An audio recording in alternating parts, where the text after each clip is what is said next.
Corinthians 7 and 20. That every man abide in the same calling wherein he was called. Art thou called being a servant?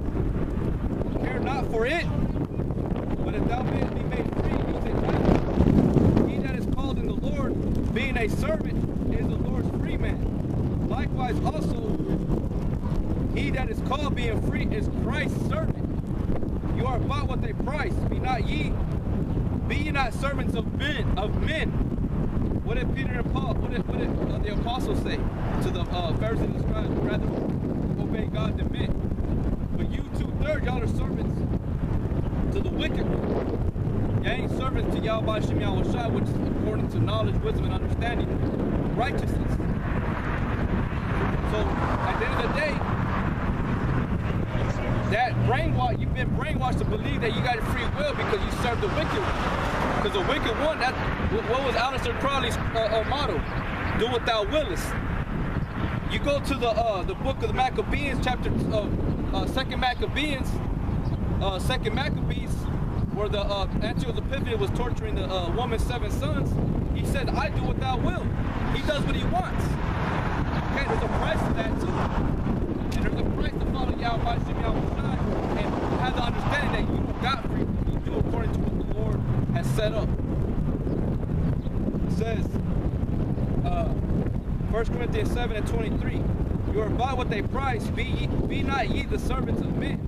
Brethren, that every man wherein he is called, therein abide in God. Right, but if you notice too, above that, it said that if you're in Christ, you're a free man. But it said, but he read on and it said, but every free man in Christ is Christ's servant. So you're still under subjection. Like it said in Romans 13 and 1, it says that every soul be subject to the higher powers, resist not the ordinances. If you want to resist, okay, there's a price, man. You gotta pay. And the scripture says the wages of sin is death. And it's a scary thing, man. The Lord is merciful too, but if you're not the elect, the nation of Israel, you're not justified. But the Most High justified the 1/3 to the house of Israel, the elect. Okay? But because the Lord, how are we free though? After that, but how are we free? How are the elect free? They're free from the bondage, from the obscurity of their mind as far as doctrine, false doctrine, and knowing the truth. Now they know the truth. Like the Lord said, you shall know the truth, and the truth shall set you free. But because you're free, it's not speaking as free to do what you want. Like what is it in Romans 2 where it says, therefore, because you're not under the law, shall you abide in sin? And it says, God forbid. So you can't do what you want, man. You gotta know that you're still subject to the Father and His will. You have to have a guide to guide you to the dark place.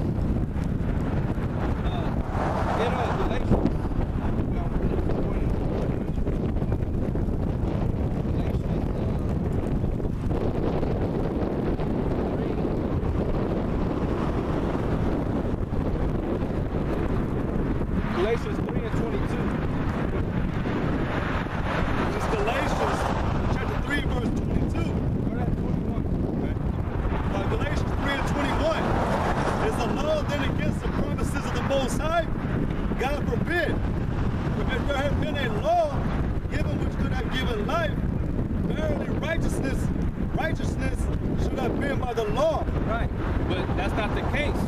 But the law is there to guide us into on how to walk a righteous way, the path. That's it. So don't try to go around and get it twisted, because a lot of people's minds are twisted about whether the law is void or not. The law is well in effect. The only thing that's basically done away with that we don't need anymore, because it's animal sacrifices. Because Yahweh Shai was the ultimate sacrifice. Okay? Right? It says, but if there had been a law which would have given of life, verily righteousness should have been by the law. But the scripture had concluded all under sin, that the promise by faith that Yahushua Mashiach might be given to them that believe. But before faith came, we were kept under the law, shut up unto the faith which should afterwards be revealed. Wherefore the law was our schoolmaster to bring us unto Christ, that we might be justified by faith. Right, so that the law is our schoolmaster, man.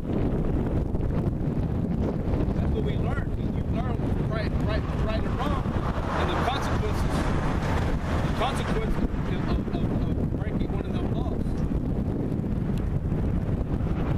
But after that faith has come, we are no longer under a schoolmaster. But ye are all the children of the Most High by faith in Christ Yahushua. For as many of you as have been baptized into Christ have put on Christ. There is neither Jew nor Greek, there is neither bond nor free, there is neither male nor female, but ye are all one in Christ Yahushua. And if you be Christ, then are ye Abraham's seed, and heirs according to the promise. Now I say that the heir, as long as he is a child, differeth nothing from a servant, though he be Lord of all, but is under tutors and governors until the time appointed of the Father. Even so we, when we were children, were in bondage under the elements of the world. But when the fullness of the time was come, the Most High sent forth the Son, made of a woman made under the law, to redeem them that were under the law, that we might receive the adoption of sons. Right, so we're still servants. We're like me and his brother were talking. The Lord will call you friend. He'll call you friend, wife, and bride. What else? A son, an heir, joint heirs. You know, a soldier. That's how he looks. That's how he looks at his wife and his people. The ones that are doing his will. It's not just they're my friend or they're just my lover. You know, my wife. That they're everything to me. They're everything to me. But even a son has to serve his father, right? Even a wife has to serve her husband. So no matter which way you want to go about it, you can't get out of the ordinance of being under subjection. There's always going to be subjection here in the earth, no matter what you people like. But it just comes to the point where the Lord's going to implement it harshly. He's going to start fucking people up, killing people.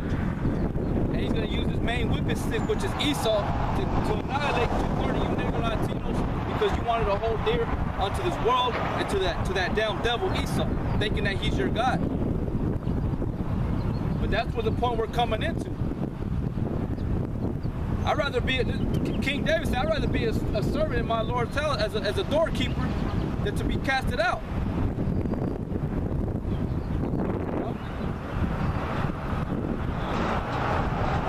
It says to redeem them that were under the law, that we might receive the adoption of sons.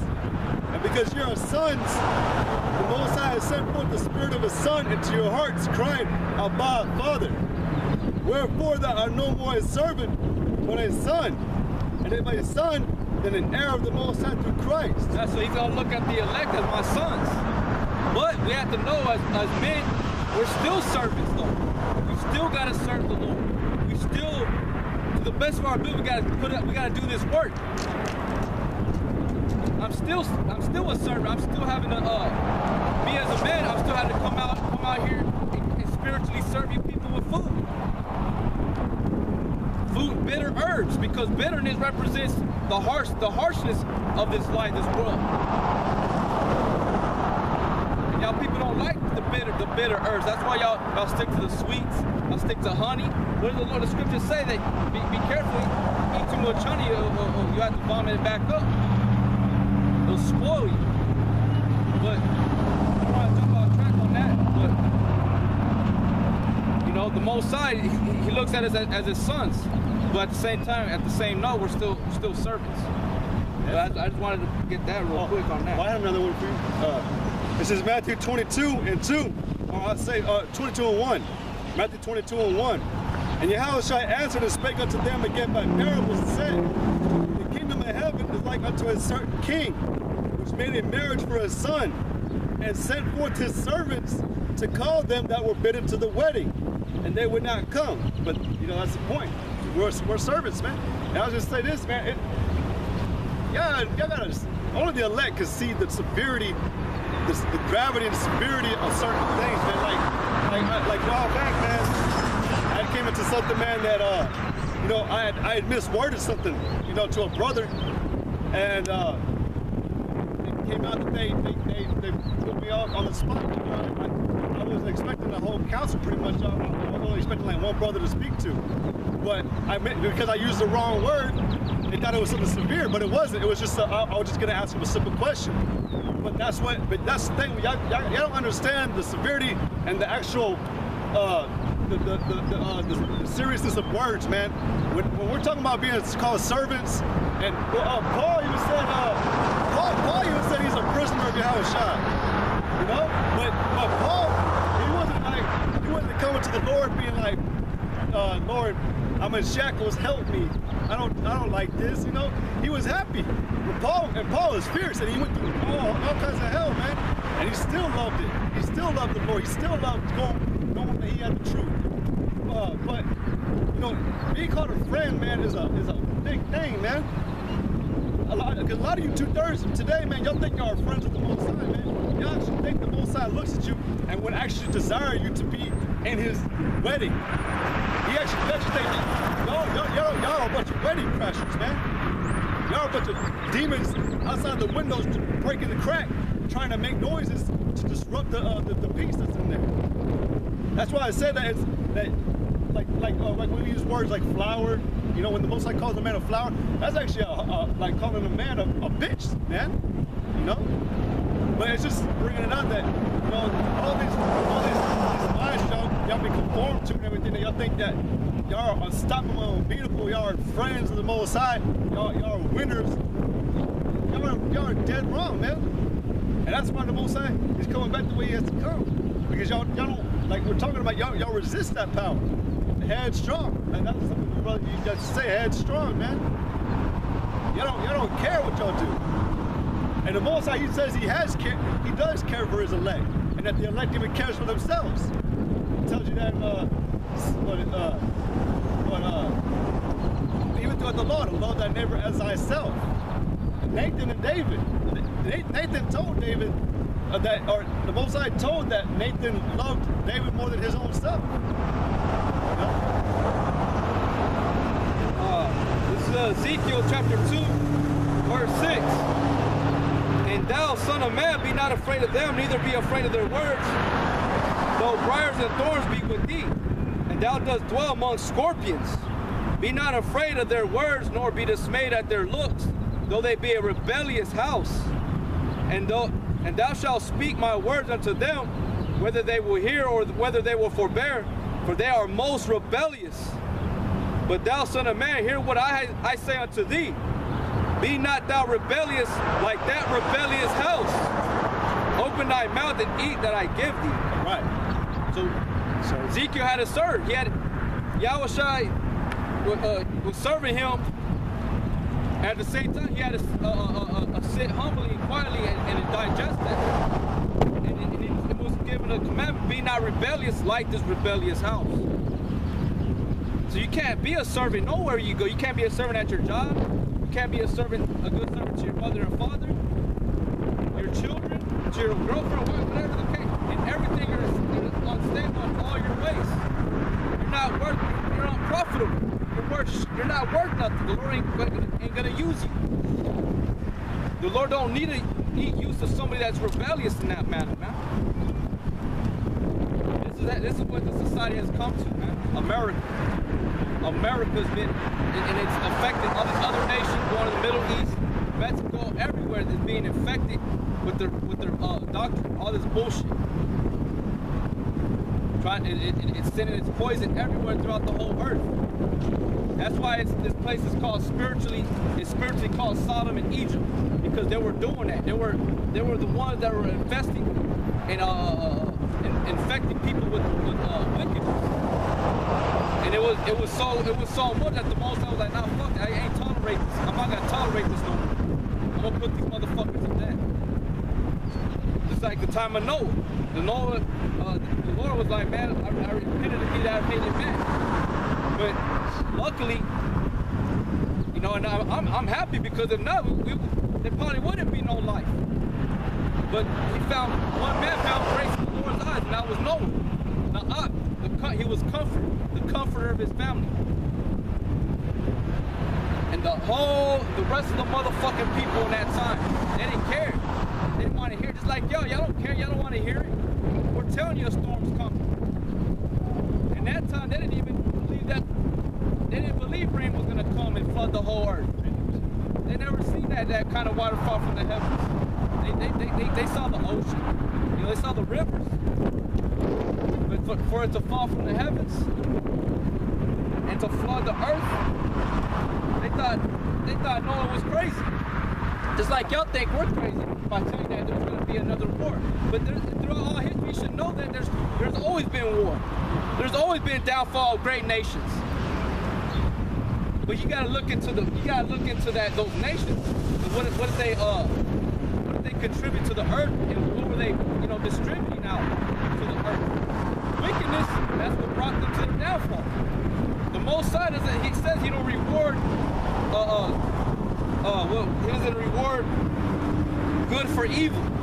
If you're doing good, there's no need for you to be afraid, or or for a kingdom to perish. He told Israel in Deuteronomy chapter 28, all you gotta do is obey me. You shall be set upon above all nations. You shall rule this earth, govern this earth. Well, what happened? What did they do? What caused us to be at the bottom? Rebellion. So y'all people gotta look into consideration of that, man. And stop being fucking foolish and simple-minded like a fucking woman, thinking that this place, America, your life as an individual person is good and you're blessed. You're not fucking blessed, man. Anybody can go and buy a flat screen TV now. Anybody can go and get a fucking smartphone now. Anybody can get a fucking Xbox 360, PlayStation 2, whatever they got out. Anybody can now. It's not back in the 80s, where times were kind of tight, and the ones that got Jordans, anybody can get Jordans now.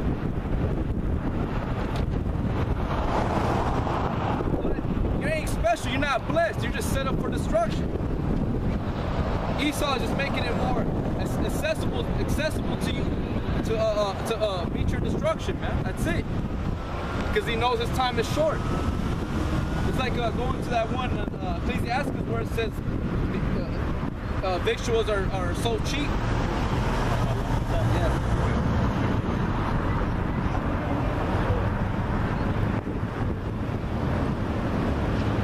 That's interesting. Yeah, it's interesting.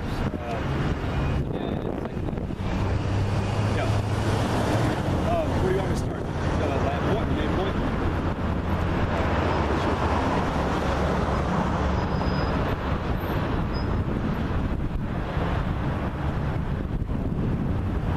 It's the second address, chapter 16, verse 17. Woe is me, who will deliver me in those days? Right, that's when that was Ezra, man. He was saying, man, woe is me, man, like, because who's going to deliver me in these times, in the end of days? Because Ezra's already saw what's going to come. Y'all people don't have that ability to see that vision. That's why y'all say, oh, these are just visions, these are just words written in a book. Because y'all lack faith, y'all don't believe. They don't believe. But even Ezra humbled himself. He was in great fear about it. That's the beginning of wisdom, man. Fear of the Lord. And that's what's gonna draw you and bring you into a shelter. Him being a stronghold to keep you safe in these evil times that are about to come. Even right now it's evil, man. It says, woe is me, who will deliver me in those days? The beginning of sorrows and great mournings. The beginning of famine and great death. The beginning of wars and the powers to stand in fear. The beginning of evils. What shall I do when these evils shall come? Behold, famine and plague, tribulation and anguish are set as scourges for amendment. For amendments, man, to fucking correct it. And that's what you need. That's why the Lord's gonna send the most ultimate device one of the most ultimate devices ever created. Elements is fire. It's gonna purify this land. It's gonna purify y'all spirit.